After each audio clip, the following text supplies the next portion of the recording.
السلام عليكم ورحمة الله وبركاته. إن الحمد لله نحمده ونستعينه ونستغفره ونعوذ بالله من شرور أنفسنا ومن سيئات أعمالنا. من يهده الله فلا مضل له ومن يضلله فلا هادي له. أشهد أن لا إله إلا الله وحده لا شريك له وأشهد أن محمدا عبده ورسوله. أما بعد.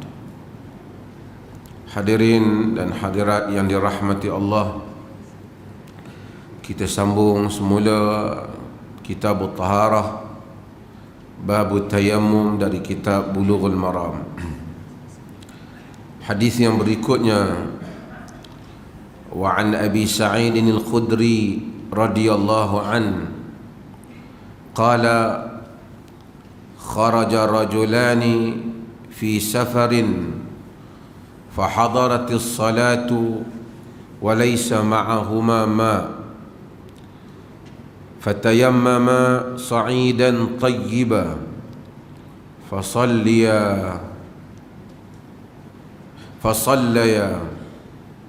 ثم وجد الماء في الوقت فأعاد أحدهما الصلاة والوضوء ولم يعد الآخر ثم أتيا رسول الله صلى الله عليه وسلم فذكر ذلك له فقال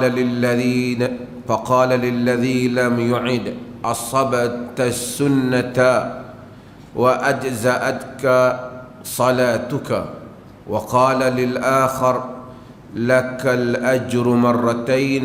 رواه أبو داود والنسائي. Hadis ini diriwayatkan oleh Abu Dawud dan Nasa'i daripada Abi Sa'id al-Khudri radhiyallahu an.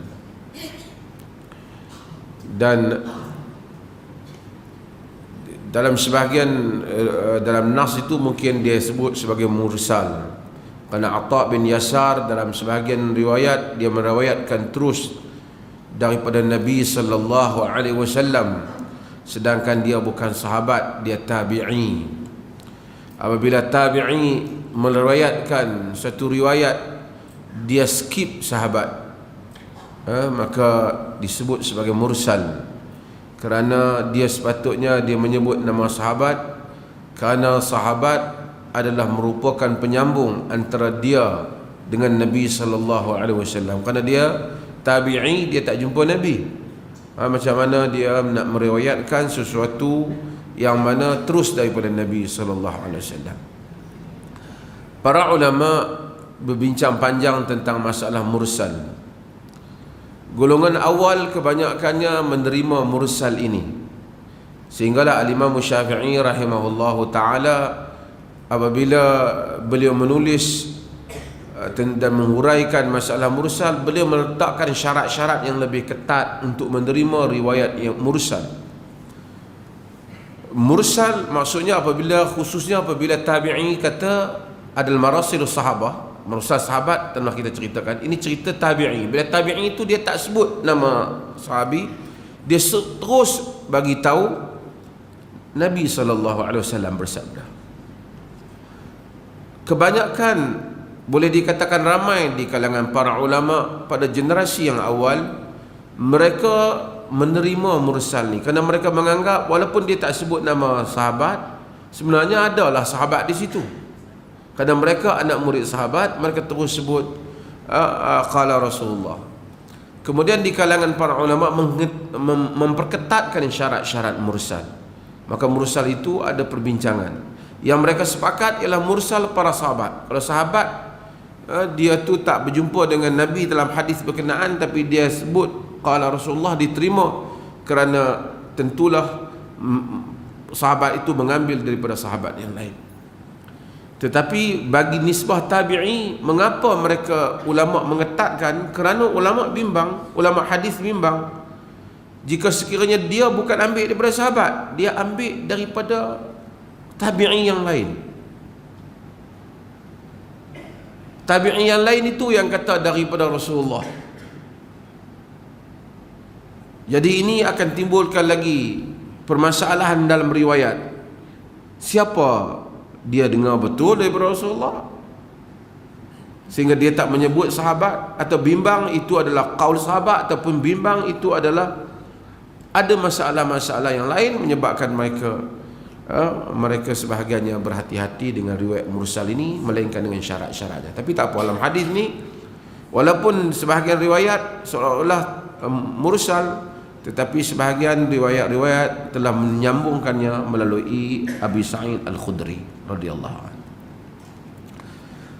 Abu Sa'id Al-Khudri meriwayatkan hadis ini. Abu Sa'id, seperti mana kita tahu, Abu Sa'id ialah Sa'ad bin Sinan bin Malik.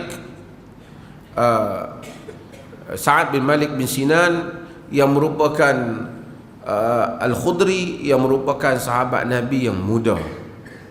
Dia lahir 10 tahun sebelum daripada hijrah Nabi sallallahu alaihi wasallam. Apabila Nabi SAW berhijrah, artinya umur dia sekitar 10 tahun. Semasa peperangan Uhud, dia datang nak meminta untuk menyertai peperangan Uhud. Nabi SAW tidak membenarkannya karena terlalu muda, umur belasan tahun. Terlalu muda, Nabi tolak penyertaannya. Nabi suruh balik. Tapi itulah anak muda, remaja pada zaman itu. Dalam belasan tahun ada semangat untuk membela agama. Semangat ini kadang-kadang sampai dah tua tak ada semangat nak bela agama. Itulah orang muda. Bukan pemuda, ketua pemuda, tapi bacol. Orang muda mesti orang yang berani. Pada zaman Nabi, Nabi terpaksa menolak penyertaan mereka. Tapi kalau nama kita ketua pemuda bagi kumpulan tertentu ke, parti tertentu, tapi penakut, orang cakap pasal tentera kita makan tidur, dia tak berani ulas. Orang cakap macam-macam, dia tak berani ulas. Mari berhubung dengan pendakwah, dia ulas. Kemudian dia nak jadi ketua pemuda. Itu bukan ketua pemuda. Tak cukup berani.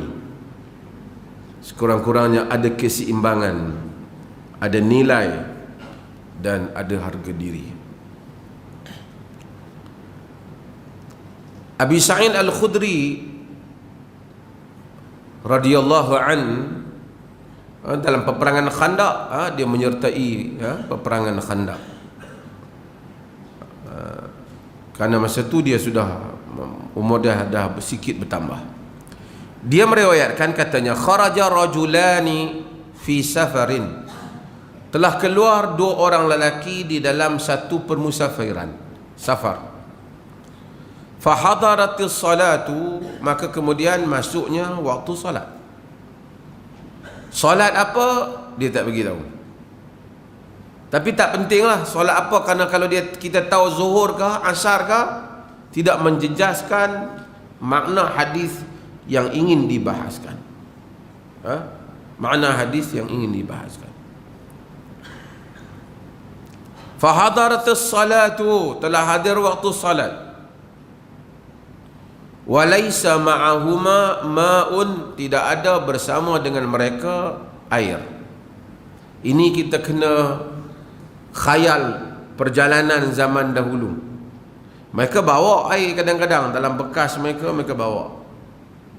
Tapi kadang-kadang mungkin air tak ada, mungkin ada sekadar untuk minum, ataupun mungkin tak ada langsung. Dan perjalanan orang Arab melintasi padang pasir. Bukan boleh ada kat hotel mana-mana berhenti. Dan padang pasir kita tahu susah di dalam perjalanan padang pasir, kerana memerlukan kepakaran. Kerana kadang-kadang orang tak tahu di mana, macam mana nak tengok bentuk padang pasir tu bukan sama. Kadang-kadang pasir je di sini, besok berubah di tempat lain. Ribut pasir. Sekali ribut, berubah pasir. Kita yang bukan padang pasir pun sekali ribut, berubah rumah kita. Kan? Semoga Allah berikan keselamatan kepada kita. Padang pasir, begitulah perjalanannya. Kemudian di mana pula nak dapatkan air? Kalau lalu dalam kawasan wadi ke seumpamanya, dia bolehlah dia pergi ambil air. Dan kadang-kadang tak tahu apa nak sampai, berapa jam, berapa hari mereka nak sampai dalam satu-satu perjalanan. Walaisa ma'ahuma ma, tidak ada bersama dengan mereka air. Fatayammama sa'idan tayyiba, maka mereka bertayamum dengan sa'idan tayyiba, dengan permukaan yang baik, yakni dengan debu ataupun dengan tanah. Mereka bertanam daripada from earth, daripada bumi, ataupun mereka dalam perjalanan di mana-mana saja ada tanah, maka tayamum. Fasallaya, kemudian mereka pun bersalat kedua-duanya. Tayamum, salat. Thumma wajadal ma'a fil waqt, kemudian mereka berdua mendapati air pada waktunya, yakni masih lagi di dalam waktu salat. Sampai setakat ni ada beberapa hadis, ada beberapa perkara. Yang pertama, mereka dapati ada air ketika mereka dapati masih lagi dalam waktu salat. Artinya seseorang boleh untuk menunaikan bertayamum apabila masuknya waktu, tanpa memerlukan untuk menunggu sehingga pada akhir waktu, sehingga confirm tak ada air, barulah kita tayamum. Kerana ada pandangan mazhab yang menyatakan bahawasanya apabila kita tidak ada air, tunggu sehingga ujung waktu, dah tak ada juga air, baru tayamum. Kerana dah confirm dah, kalau tak tayamum mesti habis waktu. Tak boleh tayamum pada peringkat awal, kerana kita tak tahu lagi, mungkin sekali ada air. Pandangan itu nampaknya tidak seiras dengan apa yang ada di dalam hadis ini. Kerana di dalam hadis ini menunjukkan dia telah tayamum dan waktu masih ada. Artinya boleh tayamum pada awal waktu. Melainkan sekiranya kita tahu bahawasanya sekarang pukul air tak ada, tapi orang bagi tahu kita pukul 3 air ada, maka ketika itu kita tunggu sehingga air ada, kerana kita tahu air akan ada dan waktu masih ada. Maka para fuqaha mereka menyatakan kalau hal yang demikian seseorang tunggu. Melainkan dia kata tak tahulah, mungkin 3, mungkin 4, mungkin ada, dia tak pasti. Tapi kalau dia pasti, sekejap lagi air datang, sekarang air tak ada, lagi 15 minit air sampai, dia kata sekarang kira tak ada, kita tayamum dulu. Sedangkan zuhur baru masuk, ada lagi 2-3 jam untuk dia tunggu, maka dia hendaklah menunggu dalam keadaan demikian. Tetapi jika sekiranya seseorang mendapati air memang tidak ada, dan dia tahu air tak ada kemungkinan untuk ada, kemungkinan itu mungkin ada tapi tidak ada kepastian untuk ada, maka ketika itu dia boleh tayamum terlebih dahulu. Fa'ada ahaduhuma as-salata wal wudu'a, maka seorang di kalangan mereka mengulangi salat dan wudu. Ni jalan cerita lah, senaknya mengulangi wudu dan salat. Dia ulang, dia tengok-tengok, ada air, tiba-tiba air, summa wajadal ma', dia dapati air, maka seorang tu pun pergi ambil wudu, dia semayang balik. Walam yu'idil akharu, tidak mengulang seorang yang lain. Maksudnya hak seorang lagi padan dengan semayang tadi, ya. Dah semayang dah, dia kata. Tak apalah. Contoh, air tak ada. Masuk waktu Isya ni, kita seorang semayang ambil tayamum. 5 orang tayamum. Lepas daripada tayamum, dia kata yang tak ada, bila lah nak ada, pagi esok pula lah kot. Tunggu kat duduk sembang-sembang sejam, lepas tu ni air ada dah kot. Maka ada yang pergi ulang balik, ada yang padi kita semayang dah, cukup yang tu. Okey. Summa ataya Rasulullah sallallahu alaihi wasallam. Kemudian kedua-duanya mendatangi Rasulullah sallallahu alaihi wasallam, pergi tanya Nabi. Tapi sebelum mereka tanya Nabi, seorang ulang, itu atas pandangan dia ke atas hukum yang daripada Nabi? Atas pendapat dia. Seorang yang tak ulang pun atas pendapat dia. Sebab mereka belum tahu, tak tanya Nabi lagi. Sebab itu mereka pergi bertanya Nabi, kerana mereka tak tahu siapa yang betul. Saya kan yang betul, dia kan yang betul. Bab ini dipanggil apa ni? Panggil apa ni? Ijtihad. Bila tak ada nas ataupun nas tak jelas, maka boleh ijtihad. Maksudnya ijtihad telah berlaku sejak zaman Nabi sallallahu alaihi wasallam. Dalam Nabi itu ada pun ijtihad. Mengapa mereka ijtihad walaupun Nabi ada? Sebab bukan boleh kontak Nabi. Kalau zaman kita tak apa, hantu Ustaz, aku call Nabi tak? Pun Assalamualaikum Rasulullah, ada ni masalah tayamum ni, nak tanya sikit macam mana? Tak ada zaman tu. Kalau ada jadi susah, ulama hadis nak bincang, betul ke dia call? Aku tak pernah tengok dia call. Satu orang pula riwayat, kata dia telah meriwayatkan hal ni daripada Rasulullah. Bila hang jumpa Rasulullah, hang tak pernah pergi Madinah, hang duduk di Khurasan saja, aku call. Kacau kita. Jadi Tuhan pilih alam ni elok dah lah. Dia mesti syarat dia, mesti dia berjumpa. Man laqiyan nabiyya, hendaklah orang yang kata sahabat tu orang yang berjumpa Nabi. Tengok tak apa, tak penting. Mungkin jumpa tak nampak pun tak apa, buta. Orang buta pun sahabat Nabi walaupun tak nampak, tapi laki kena jumpa. Sebab itu riwayat kok siapa habak kata dia jumpa Nabi, dia dalam sejarah ada nama Rutan Hindi. Rutan Hindi ni dia mengaku dia sahabat Nabi, padahal dia dah kurun yang ke belakang, kurun yang keempat. Dia mengaku dia sahabat Nabi sallallahu alaihi wasallam. Macam mana dia sahabat Nabi? Oh, dia pergi bila zaman tu dia mengaku mendakwa dakwaan yang bohong.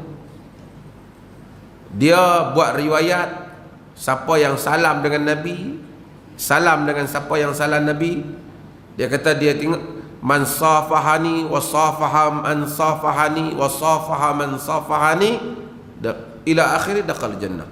Siapa yang salam denganku, salam dengan orang yang salam denganku, salam dengan orang yang salam denganku, salam dengan orang yang salam denganku, masuk syurga. Itu di negeri jiran kita seketika dulu ada satu orang daripada Indonesia, dia pun duk penceramah di Malaysia ni pun. Dia buat, dia panggil al-musalsal bil musafahah. Musalsal dengan cara salam. Musalsal ni riwayat ikut balik macam mana Nabi buat tu. Salam dengan salam dengan salam, konon masuk syurga. Pakatlah orang masjid bangkit salam dengan dia, pasal nak masuk syurga. Pasal tangan dia pernah salam dengan satu tangan yang sampai kepada Nabi, masuk syurga. Pakatlah bangkit. Saya kata Sayyidina Umar salam dengan Nabi, dia tak buat majlis pakat duk main salam di masjid tu. Sahabat Nabi pakai salam, tak pakai main salam dengan tangan aku ni. Habis tinggi ada hadis Sabit Al-Bunani pegang tangan Anas. Dia kata Allah tangan ni pernah pegang tangan Nabi. Banyak tu Dia tak kata siapa sentuh tangan masuk syurga. Sebab tu bahaya orang yang datang kemudian dia claim dia adalah merupakan sahabat Nabi, sedangkan dia tak duduk pada zaman Nabi. Sebab tu orang nak tengok sahabat Nabi ni, dia hatta Najasyi tidak digolongkan di kalangan sahabat Nabi. Nabi hantar surat ke dia. Sebab apa? Sebab tak berjumpa. Dia bayar mahar Ummu Habibah, isteri Nabi, kahwin anak Abu Sufyan. Ummu Habibah hijrah pergi ke Habsyah. Suami dia lari, tanassar, masuk Kristian. Jadi Nabi pinang Ummu Habibah. Bila Nabi pinang Ummu Habibah, Najasyi bayar. Bayar mahar Nabi ni bukan belanja makan kedai mana-mana. Layak mahar Nabi kahwin Nabi kahwin. Tapi tak pernah jumpa Nabi. Tak jadi sahabat Nabi. Tak termasuk, walaupun dia ada kelebihan dia. Nabi kata dia orang saleh, tapi tak jumpa Nabi. Sahabat radhiyallahu anhum, mereka jumpa Nabi di zaman itu. Tapi bukan semua masa mereka boleh jumpa Nabi. Bila berlaku keadaan tertentu, mereka kena ambil decision, keputusan. Macam mana mereka nak faham? Macam mana nak buat? Akal bina atas apa? Bina di atas qiyas. Ni panjang bab dalam usul fiqh, dalam qawaid fiqhiyah. Bina atas illah yang sama, ataupun atas benda yang an-nazair, al-ashbah wan nazair, itu bagi benda yang sama-sama, nampak benda yang nak sama macam tu dalam bab yang lain, maka dia padankan berdasarkan tabiat agama tu. Ini banyaklah yang selalu kita sebut dalam berbagai-bagai bidang. Macam arak, macam kita selalu sebut arak, kenapa dia haram? Kerana dia anggur ke? Kerana dia masam ke? Kerana dia rendam lama ke? Ataupun kerana dia memabukkan? Kerana dia memabukkan. Bila kita tahu puncanya kerana dia memabukkan, maka kita tahulah apa saja yang ada benda yang sama, maka hukumnya sama. Pasal kita tahu punca. Macam tu ulama bahas masalah yang kita kata beritahu apabila wanita dilarang bermusafir bersendirian. Tak boleh wanita bermusafir bersendirian. Ni katanya Arab Saudi nak benarkan pula ni, kan? Tapi musafir sendirian tak boleh. Nabi memang tak mahu mereka musafir bersendirian ke? Ataupun kerana memang nama kata wanita memang tak boleh musafir sendirian ke? Ataupun kerana Nabi nak selamatkan wanita daripada fitnah. Kalau itu illah dia, maka sebahagian mazhab melihat kalau ada jalan yang selamat daripada fitnah, maka tak timbul hukum itu. Maka mereka kias juga, kalau musafir sendirian tak boleh, pergi tinggal seorang-seorang dalam hutan pun tak boleh. Kerana ada masalah yang sama, ancaman terhadap dia. Dan begitulah seterusnya. Maka datang Nabi fadzakara dzalika lahu. Mereka datang setelah mereka dah solat dah. Mereka datang sebut benda itu, fadzakara dzalika lahu. Mereka menyebut hal itu kepada Nabi sallallahu alaihi wasallam. Faqala lil ladzina lam yu'id. Faqala lil ladzi lam yu'id. Nabi kata pada hak tak ulang. Asabta sunnata wa ajza'atka salatuka. Engkau telah menepati sunnah dan telah memadai, telah mencukupi, telah mendapat pahala engkau solat engkau. Maksudnya hak tak ulang tu dah cukup dah. Tadi sembahyang tak ada wudu, hanya tayamum. Kemudian air ada walaupun waktu masih masuk, masih ada, kau tak ulang. Betul dari segi sunnah. Tapi kita kata kalau kuliah-kuliah yang lepas kita kata kalau dekat nak sembahyang wuduk air ada macam mana? Ini cerita apa? Cerita selepas selesai solat. Takut yang baru mai tak dia salah faham. Tapi kalau gaya nak angkat Allahu Akbar, oi, ayak mai dah oi. Macam mana? Ambil wuduk. Yang tu khilaf bila dah masuk solat. Tapi kalau belum sembahyang dah Allahu Akbar, Allahu Akbar, asyhadu an la ilaha illallah. Ayak ada dah. Wajib semua pergi ambil wuduk. Walaupun duk lansah, walaupun semua dah tayamum. Pasal air telah didapati sebelum daripada solat bermula. Solat. Okey. Yang ini yang sedang kita cerita ni, air didapati setelah solat selesai. Kena bezakan masalah. Air didapati setelah solat selesai. Nabi kata asabta sunnata wa ajza'atka salatuka, telah engkau menepati sunnah dan semayangmu telah sah, telah memadai, telah kau dapat pahala dengan semayang tu. Wa qala lil akhar lakal ajru marratain, Nabi kata pada yang seorang lagi, bagi engkau pahala apa? 2 kali. Jadi nak buat yang mana satu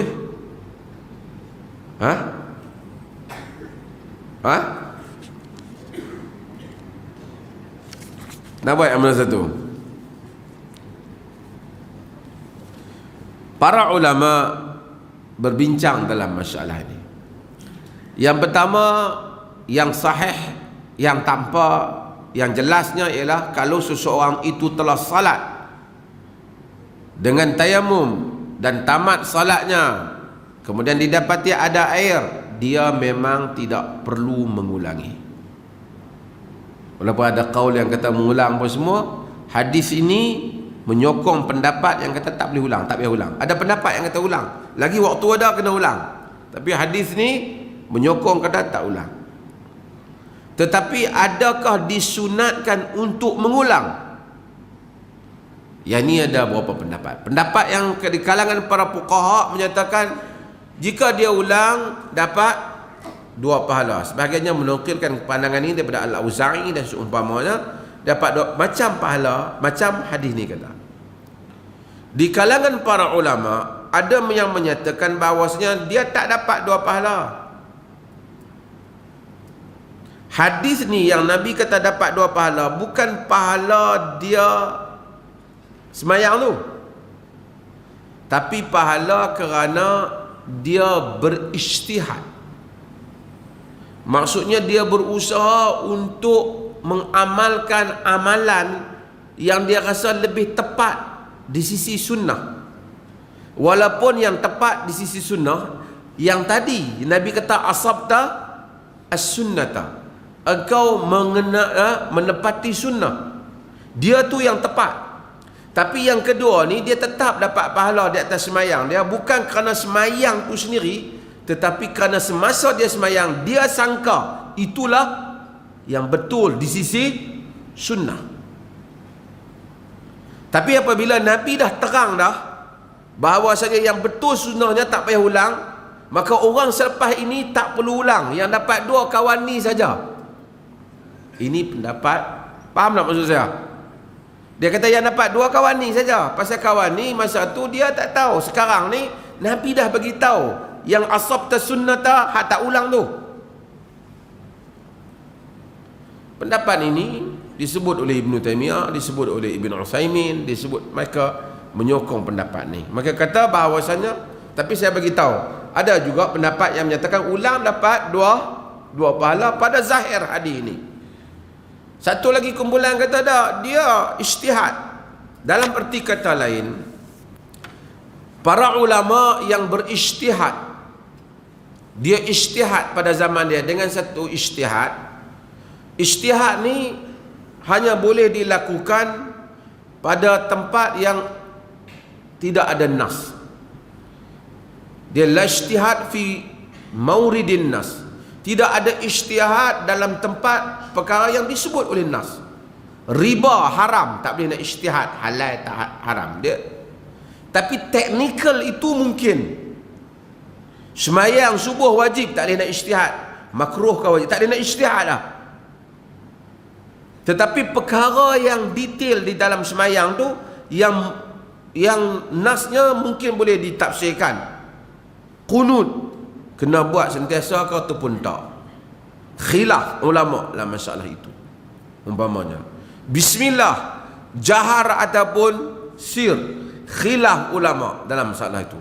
Banding-bandingkan dalil, Imam Syafi'i pergi ijtihad bahawasanya qunut sentiasa, dawam sentiasa bagi solat fajar.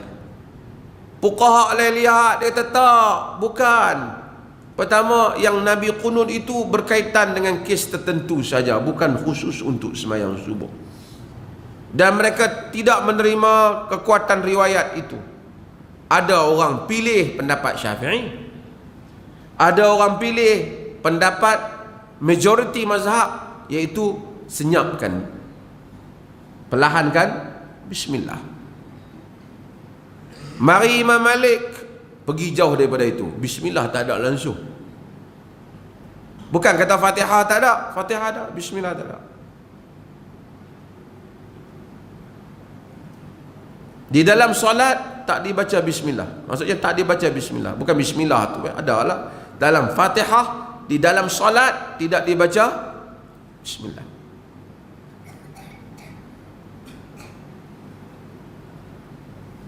Dan dia bagi alasan-alasan mereka. Ini boleh ruang berbahas dan berijtihad. Tetapi apabila ada nas, dia tak ijtihad. Sahabat tadi dia ijtihad sebab masa tu belum ada nas. Bila dah ada nas, Nabi kata betul sunnah yang ni, maka tidak ijtihad. Dia sama juga dengan kita. Apabila kita tahu seseorang itu ijtihad, imam mujtahid, man ijtahada fa asaba falahu ajran. Siapa berijtihad dan ijtihadnya betul, dia dapat 2 pahala. Bila dia ada ijtihad, dia seorang yang ijtihad kemudian tak betul, ijtihad dia dapat 1 pahala. Sebab ijtihada maksudnya dia telah bersungguh-sungguh. Sebab itu kita kata talib mujtahid, pelajar yang bersungguh-sungguh. Dia telah ijtihad, dia sungguh-sungguh. Tapi bila dia sungguh-sungguh, dia dapat buat satu rumusan, rumusan dia tak betul, tak tepat, dia dapat pahala tak? Dia dapat pahala tak? Dia dapat pahala sebab dia bersungguh-sungguh mencari kebenaran. Kena faham. Kemudian kita yang datang kemudian, kita tahu bahawasanya ijtihad dia tak tepat, ijtihad orang yang satu lagi tepat. Boleh tak kita pergi ikut dia? Boleh tak kita ikut dia? Tak boleh kita ikut dia sebab kita dah tahu ijtihad tu tak tepat. Atau kita kata dia apa ijtihad dia dapat pahala, dia dapat pahala, tapi kita tak dapat pahala sebab kita tahu ijtihad tu tak betul. Kita kena ikutlah ijtihad yang betul.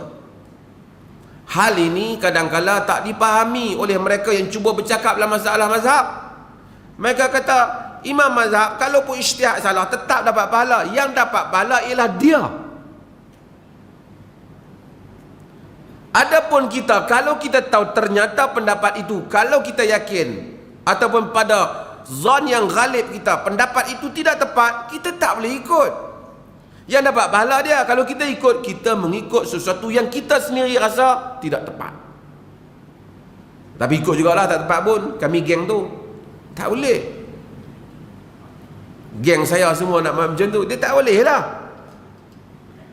Dan ini salah faham orang di dalam membahaskan masalah ini. Dia kata kalau ijtihad salah pun dapat 1 pahala. Yang dapat itu mujtahid tu, bukan engkau.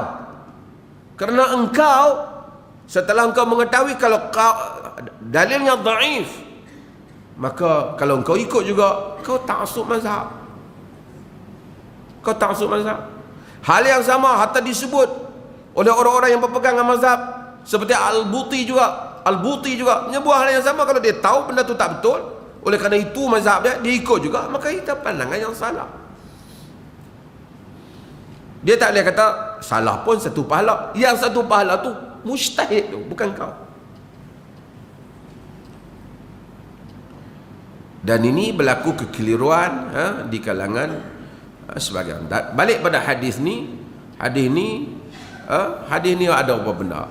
Di dalam hadis ni Nabi SAW, Nabi tidak mengutuk orang yang mempertikaikan orang yang berijtihad, kerana dia berijtihad. Tapi Nabi beritahu yang mana betul. Yang betul ulang atau tak ulang? Tak ulang. Nabi tak dia panggil la dia kata dia tak yuwabbakh, tidak taubih. La yuwabbakh, dia tak pelecehkan, tak petikaikan orang yang ijtihad itu, melainkan ijtihad yang membabitkan orang lain sehingga orang lain jadi masalah. Macam riwayat yang kita baca, walaupun ada perbincangan, yang dia pergi bagi fatwa sehingga menyebabkan orang mati. Tak boleh ijtihad. Usamah bin Zaid, dia ijtihad apabila di dalam peperangan dia nak bunuh, angkat pedang, kawan tu kata la ilaha illallah, asyhadu an la ilaha illallah wa asyhadu anna Muhammadar Rasulullah. Usamah bunuh dia. Pasal Usamah rasa dia kata tu bukan kerana ikhlas, dia kata kerana takut dengan pedang. Berita ni sampai kepada Nabi SAW. Nabi kata kepada ya Usamah, aqatalta ba'da an qala la ilaha illallah. Wahai Usamah, kau bunuh setelah dia menyatakan la ilaha illallah. Dia kata na'am ya Rasulullah. Qalaha innama qalaha ta'awudzan. Wahai Rasulullah, dia kata hanya sekadar nak melepaskan diri ya. Dia takut daripada pedang tu. Lepas tu Nabi dia ulang, ya Usamah, aqatalta ba'da an qala la ilaha illallah. Kau bunuh orang yang kata la ilaha illallah. Sama kata ya Rasulullah, dia kata tu ta'awudzan, dia kata tu kerana nak melindungi diri saja. Nabi kata afala syaqaqta an qalbihi hatta ta'lama an qalaha am la. Kenapa kau dah belah jantung dia? Kau tahu dia kata sungguh-sungguh ke dia kata main-main? Dia kata ya Rasulullah. Nabi ulang, kata Usamah, Nabi fama zala yuqarriruha hatta tamannaitu annani lam akun aslamt. Nabi du ulang kata benda tu sehingga aku harap, ya Allah, kalau aku belum Islam lagi pun tak apa, sehingga tak buat benda ni. Padahal Nabi tak kata walaka ajran, kau dapat 2 pahala. Sebab apa? Yang ni bukan ijtihad hang seorang, hang ni dah babit nyawa orang dan perkara-perkara yang besar. Sebab tu kalau kita nak ijtihad apa pun, ijtihad tentang diri kita, jangan sampai meragut orang lain, melainkan keadaan dah tanpa pilihan. Tapi kalau membabitkan kepentingan orang lain, membahayakan orang lain, kita tak boleh. Manusia selalu mengelakkan bahaya diri dia. Usamah dia tidak bermaksud demikian, tapi Nabi tegur dah. Ijtihad kena betul lah, kena ada kaedah. Sebab tu dalam hidup pun kita ijtihad. Bawa kereta laju, tiba-tiba dua nak, kalau tak langgar orang, langgar tiang, ataupun tak langgar orang, masuk longkang. Masuk longkang kereta rosak, langgar orang mati. Sayang kereta ke sayang orang? Mana kita nak pilih? Langgar orang ke masuk longkang? Ha? Ha? Masuk longgang? Ha? Masuk longgang? Langgar orang kan langgar tiang? Susah tu kan? Ha? Langgar tiang kereta rosak, insurans nak kena cover. Langgar orang dia memang salah, dia lintas, kereta duk lalu. Masa tu ijtihad nak memerlukan kefaqihan. Ini masalah nyawa.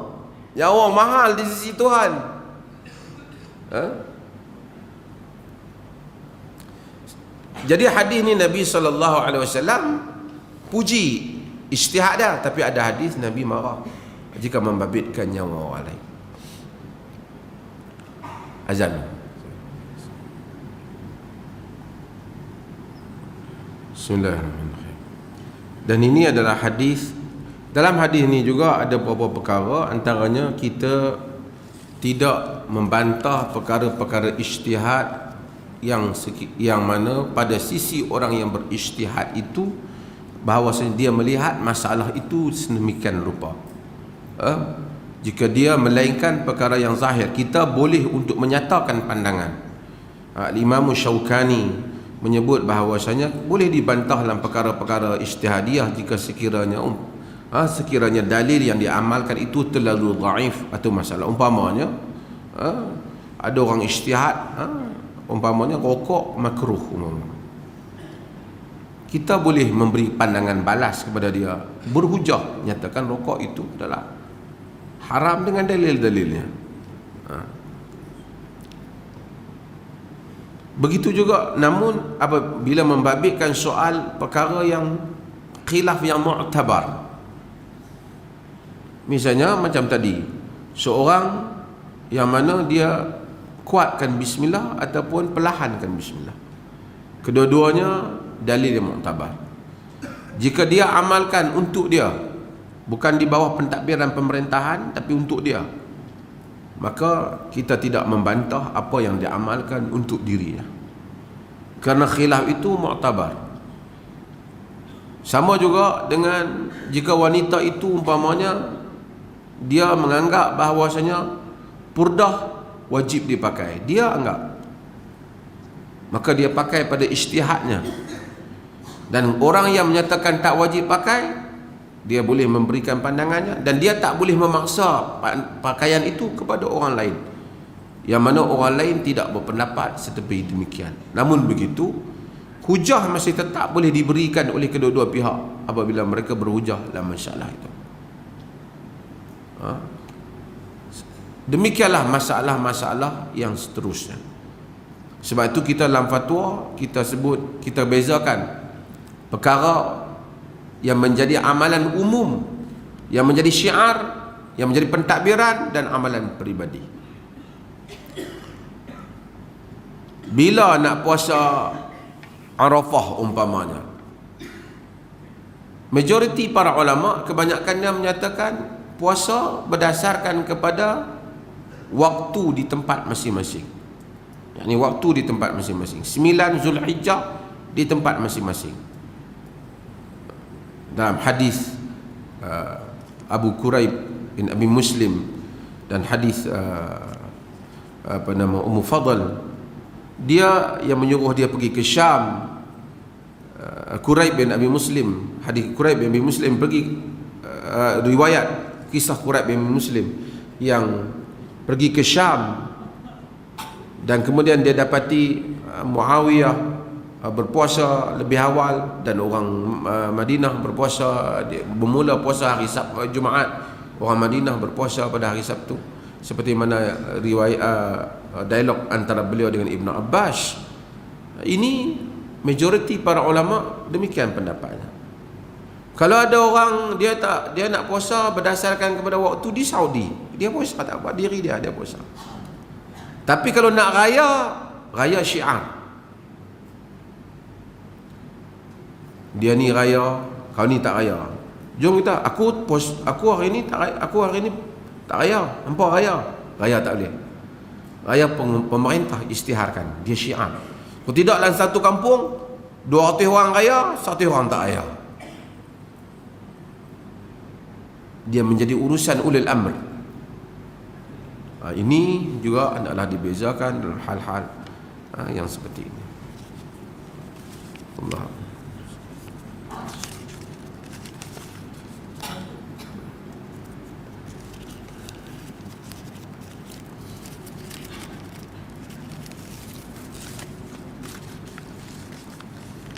Apa hukum menjual daging korban yang disedekahkan pada kita? Bolehkah dijual pada orang lain?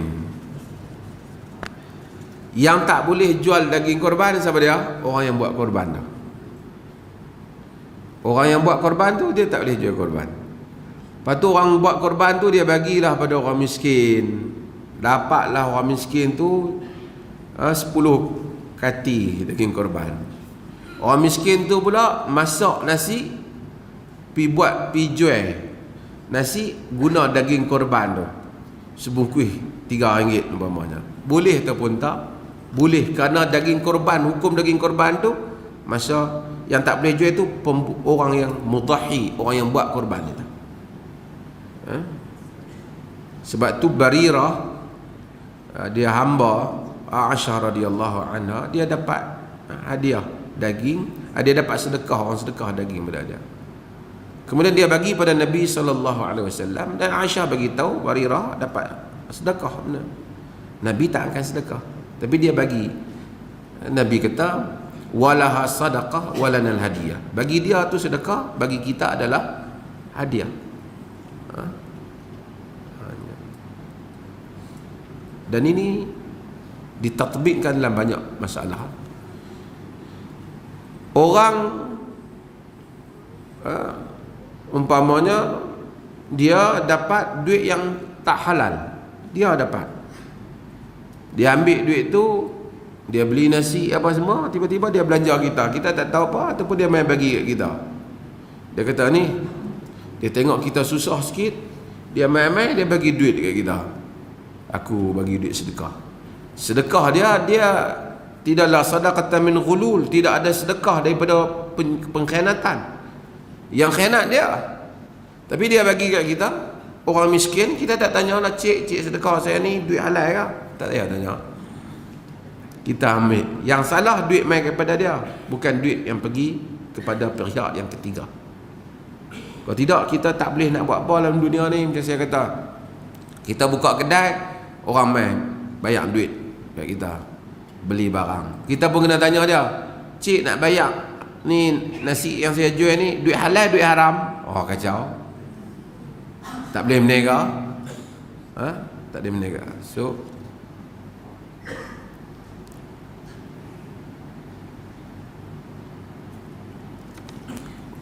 okey, wanita di dalam tempoh iddah berhak dapat nafkah atau tak? Mereka berhak mendapat nafkah mereka. Ini tadi saya tengok yang awal dulu.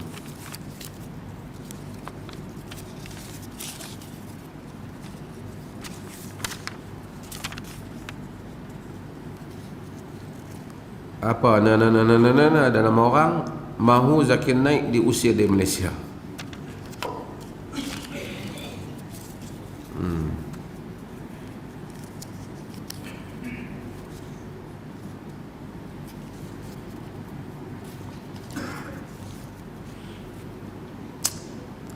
Tuan-tuan, ada beberapa keadaan saya, pertama, ada pihak tertentu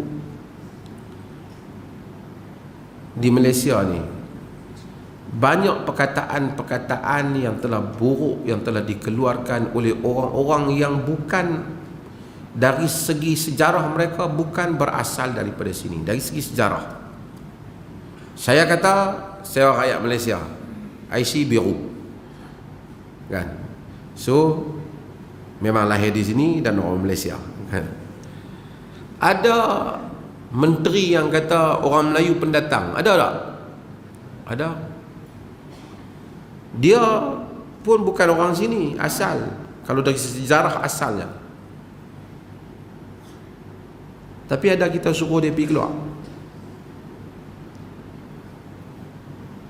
Ada orang pergi kata tentera makan tidur kan.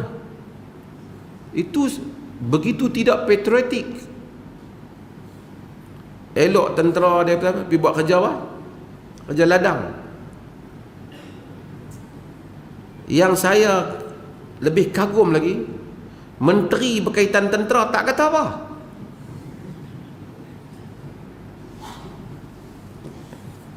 Senyap ya.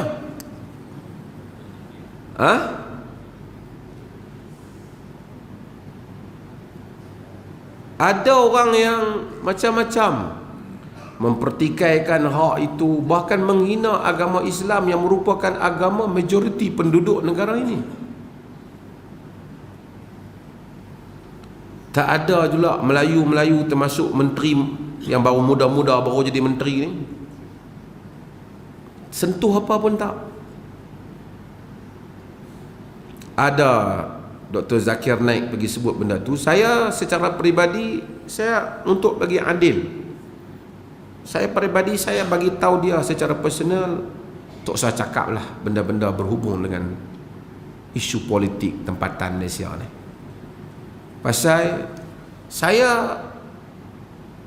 pada saya it's not really appropriate to be said by him. Tidak sesuai dia cakap. Walaupun mungkin sebahagian apa yang dia cakap itu mungkin betul, tetapi dia akan menimbulkan persepsi yang lain kerana status dia dan seumpamanya. Tapi bukanlah ucapan dia tu, dia kalau tengok betul-betul bukan dia suruh halau keluar. Dia dalam konteks itu jika kita faham, taklah seteruk yang mereka kata tu. Yang kata Melayu pendatang tu lebih teruk. Tapi tak ada orang yang suruh keluar. Tiba-tiba 2-3 orang Melayu ni tiba-tiba menjadi nak suruh keluar. Kalau kau kata kenyataan itu kurang sesuai, saya boleh terima. Betapa tidak adanya satu nilai agama di dalam diri mereka.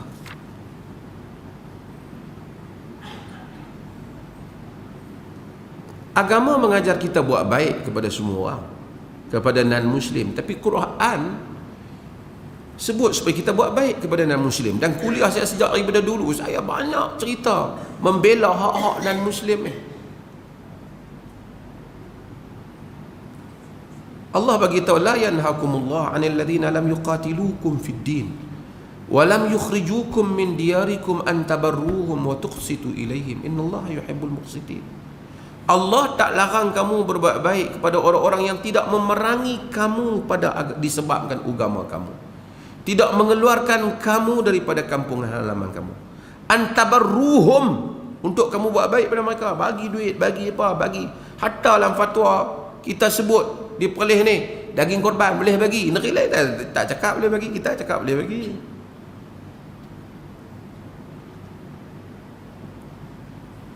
Maksudnya kalau dia mai tiba-tiba tengok kita duk makan daging korban, dia pun miskin, dia tu jiran kita tumpang sekaki makan kita bagi, boleh dia makan. Walaupun adalah di sudut prioritinya dan seumpamanya, tapi kita hatta bukan fatwa kita, fatwa ulama-ulama lain juga. Dalam mazhab Syafi'i berbeza sikit dalam fatwa ni.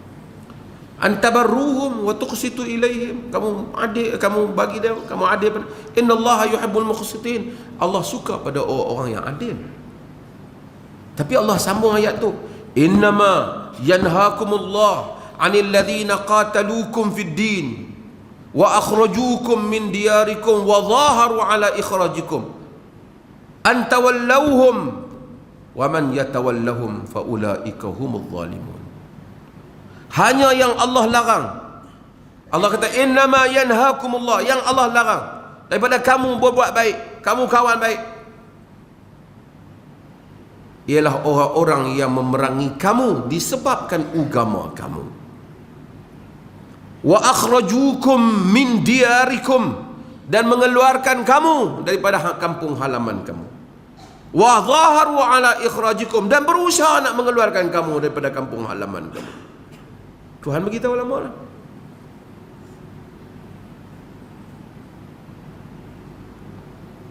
antawallahum. Allah larang kamu daripada kamu mengambil mereka, meletakkan walak pada mereka, menjadikan mereka teman. Wa man yatawallahum fa ulaika humuz zalimun. Siapa yang bertemankan mereka, mereka itulah orang-orang yang zalim.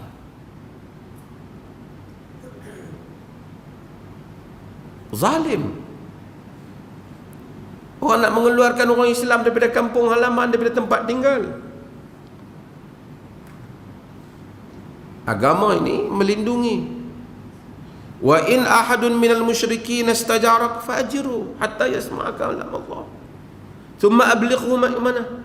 Jika seseorang musyrikin minta perlindungan kepadamu, lindungi mereka sehingga dia mendengar kalam Allah, kemudian hantar dia ke tempat selamat.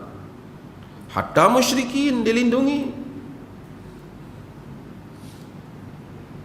Rahmatnya Islam. Tiba-tiba ada orang kata, setelah keputusan Perdana Menteri, kata tak, kalau kamu tak suka, kita boleh kata pandangan itu tak sesuai, sepatutnya dia jangan cakap benda tu. Okey. Sepatutnya dia jangan touch tajuk-tajuk yang macam tu. Okey. Ni tenggak-tenggak kena hantar ke India. Pasal nak hantar ke India? Pasal apa? Setia sangat dengan India ni. Negara mesti ada identiti dah. Kita tidak perkauman Islam. Negara China untuk Chinese, untuk orang Cina. Orang tak petikai kan. Itu adalah identiti dah. Negara India untuk apa? Untuk orang Cina, setuju? Tak boleh lah. Negara India untuk orang India. Europe, walaupun mereka memperkatakan tentang human rights, equal rights, hak, kesamaan hak, tapi Europe still untuk white, untuk orang kulit putih.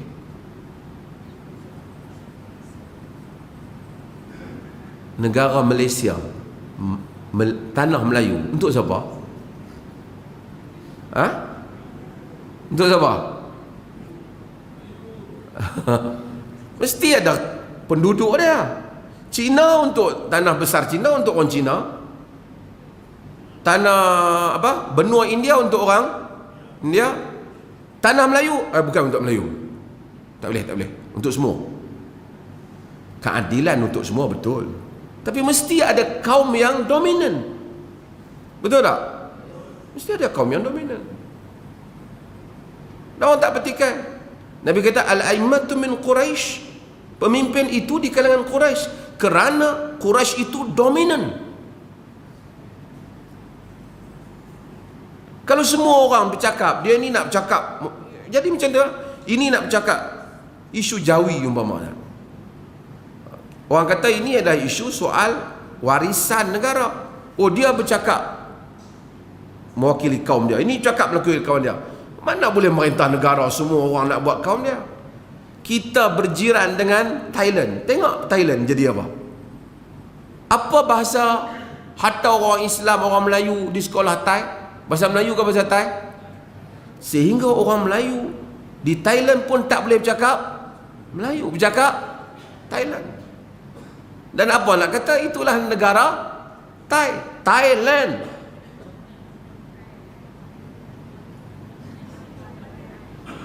Tanah Thai. Orang Thai nak sebut L susah. Orang kata apa? Setul, dia kata setun. Hotel. Jadi orang kita pun setun juga panggil.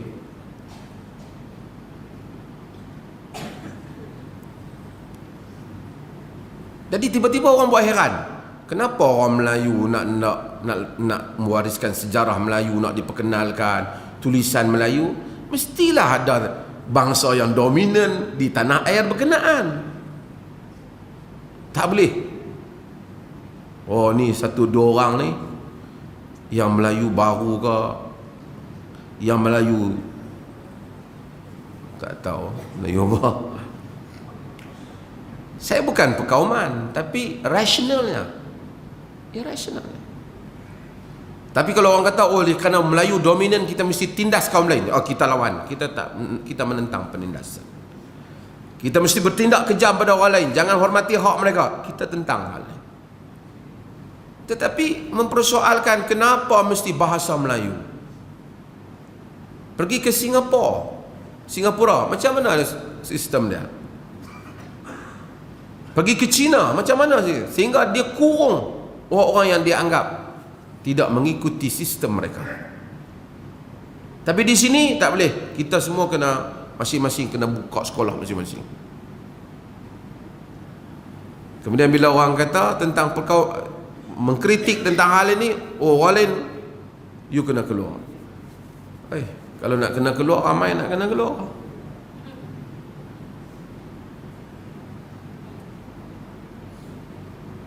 Bukan ertinya saya bersetuju 100% dengan apa yang Zakir Naik sebut. Kita sangat rasional. Saya memberikan pandangan-pandangan saya, perkara-perkara yang saya berbeza pandangan dengannya. Tetapi berbeza sekadar bagi tahu tak sesuai lah. Oh, kerana satu perkataan tu sengaja buat havoc.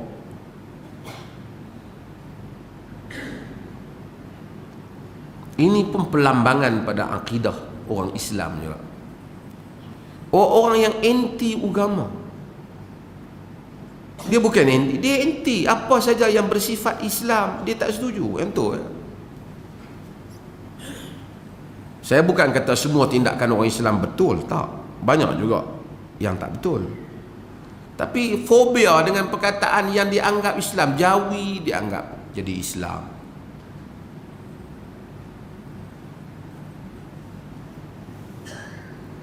Dan kita, Allah menyebut, la tajidu qauman yu'minuna billahi wal yawmil akhir yuwadduna man haddallaha wa rasulahu walau kanu aba'ahum aw abna'ahum aw ikhwanahum aw ashiratahum ulaika kataba fi qulubihimul iman wa ayyadahum biruhim minhu wa yudkhiluhum jannatin tajri min tahtiha al-anhar khalidina fiha ulaika hizbullah ala inna hizballahi humul muflihun.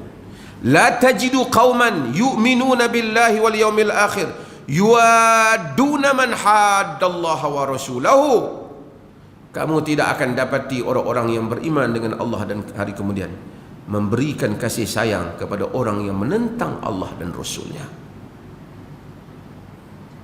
Walaupun mereka itu, walaupun mereka itu bapa-bapa mereka, anak-anak mereka, saudara-saudara mereka, walau kanu aba'ahum aw abna'ahum aw ikhwanahum aw ashiratahum, atau keluarga mereka, ulaika kataba fi qulubihimul iman.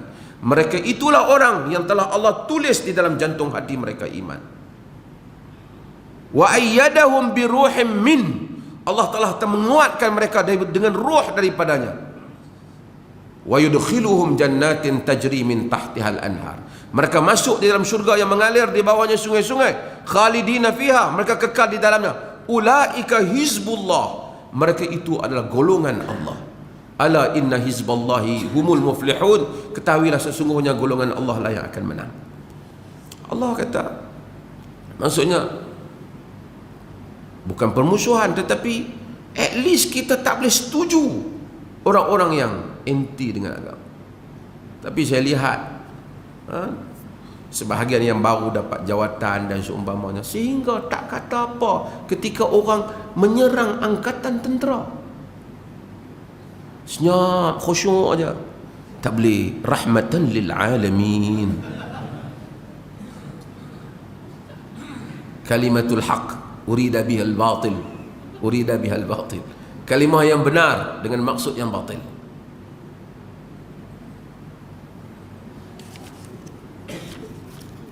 Kalimah tu benar, kita pun dah sebut lama dah, rahmatan lil alamin. Tapi rahmat untuk semualah.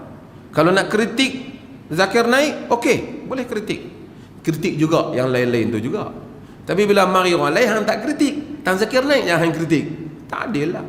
Saya bersedia mengkritik Zakir Naik. Saya bagi tahu, saya tak bersetuju dengan ungkapan itu walaupun dipetik daripada luar konteks, tapi still tak payah cakap lah benda tu. Tapi saya tak setuju. Oh, kerana perkataan tu bukan orang bergaduh pun. Ini yang kata Melayu pendatang lebih dahsyat. Yang kata kat Islam lebih dahsyat. Tak ada siapa suruh mereka tu pergi keluar pun. Dari segi kulit nampak lebih kurang sama ya. Tak ada siapa suruh keluar pun.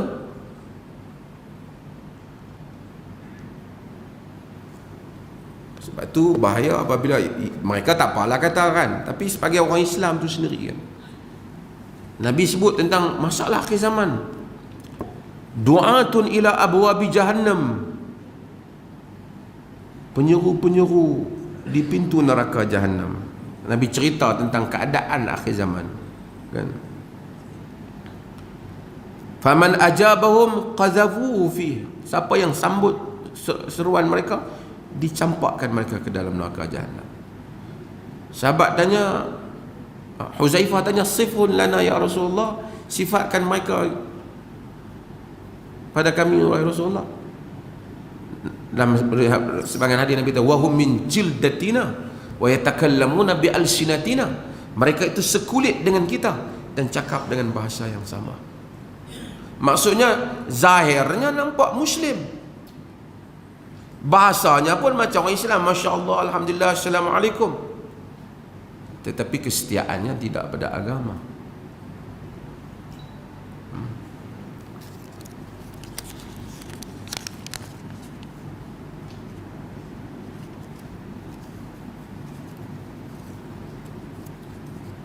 Salam doktor, saya lelaki biseksual, bolehkah saya hilangkan nafsu saya terhadap lelaki? Macam mana caranya?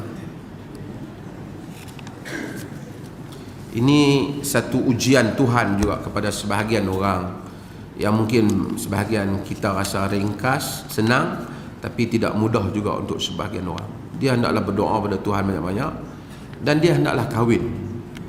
Dia kahwin dan dia doa, kerana kadang-kadang sebahagiannya psikologi dia ataupun pengalaman dia. So dia hendaklah doa pada Tuhan banyak-banyak dan berkahwin, dan dia mengubati dirinya dalam hal ini. Dia satu jenis keadaan yang tidak stabil.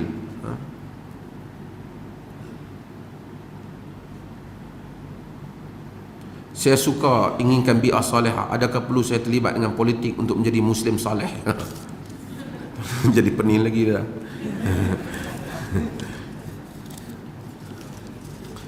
Kalau kita tu, if you are good at politics and can be good politician, good Muslim, good politician, good citizen, digalakkanlah. Tapi masalahnya takut hadut masuk tu tak menjadi.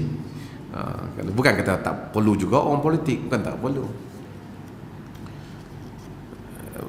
Badi'uz Zaman Sa'id Nursi dinukilkan, dia menyatakan, a'udzubillahi minasyiyasati wa mushtaqatiha, a'udzubillahi minasyaitan wasiyasah wa mushtaqatiha. Aku berlindung dengan Allah daripada setan dan politik dan segala nama terbitan yang terbit daripada perkataan politik. Orang kritik dah, tapi saya masa baca dulu pun kritik dia juga. Apalah politik, penting apa. Tapi kadang-kadang bila tengok perangai sebahagian politik yang ada, memang padan jugalah dia kata benda tu. Doktor jarang-jarang sentuh hadis akhir zaman, kenapa?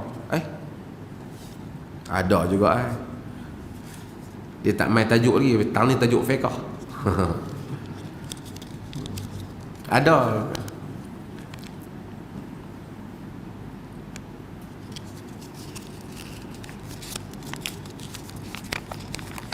Semua dia tanya, jarang dengar doktor ulas mesyuarat antara mufti-mufti Malaysia. Jarang-jarang, kadang-kadang ada benda, bukan semua benda orang nak ulas lah. Apa lagi ni? Tahniah pada doktor Kami bagi kredit penuh sebab kuliah 5 minggu straight. Oh, ini macam peli lah ni.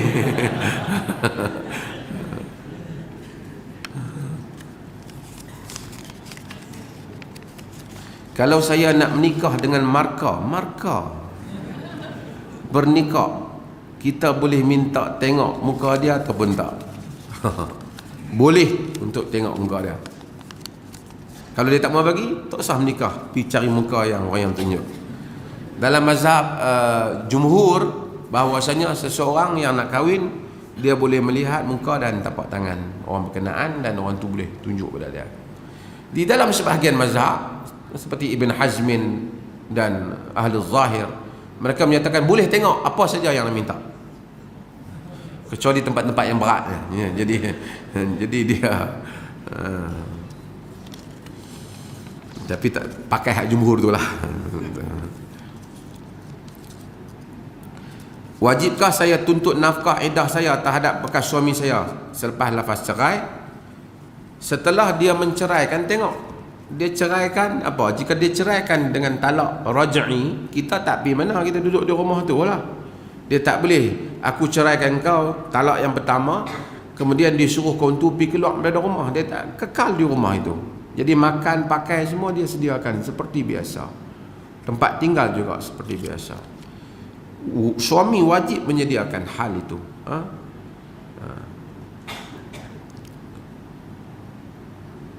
So dia wajib tuntut tak? Memang hak dia dalam hal itu.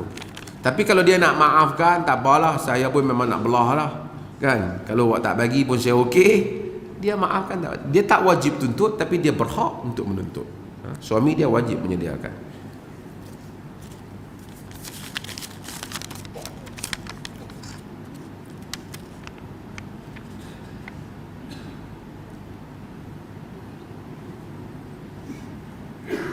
Bagaimana pula kalau dalam kapal terbang tiba-tiba tersedar tengok di luar subuh hampir habis? Jika bangun untuk berwuduk, waktu solat tamat, lalu terus bertayamum dan solat, sahkah solat itu? Dia hendaklah bangun dan kemudian dia berwuduk dan kemudian dia bersolat. Dia bersolat dengan kadar yang segera, dengan segera. Karena dia bukan tak mendapati air, dia mendapati air. Dia mendapati air. Walaupun ada sebahagian ulama kata kalau waktu dah terhad sangat, ini pandangan, tetapi yang asal lagi mana dia mendapati air, dia mendapatkan air tu. Melainkan dalam kapal terbang tu, ayak tinggal banyak tu, kita ini masalah. Ini nak sebut orang kita bila naik kapal terbang, tak sahlah ambil wuduk tu macam pergi ambil wuduk di Masjid Alwi. Air terhad dalam kapal terbang, bagi basah yang sekadar melalukan air, bukan sampai 3-4 gelas, basah lencun habis tandas bilik kapal terbang tu. Kalau sampai begitu, sampai membahayakan, boleh kita bertayamum sampai bila, kalau air sampai, kalau sampai 500 orang ataupun sampai 300 orang duk buat macam tu, bahaya. Tapi kalau ambil wuduk dengan cara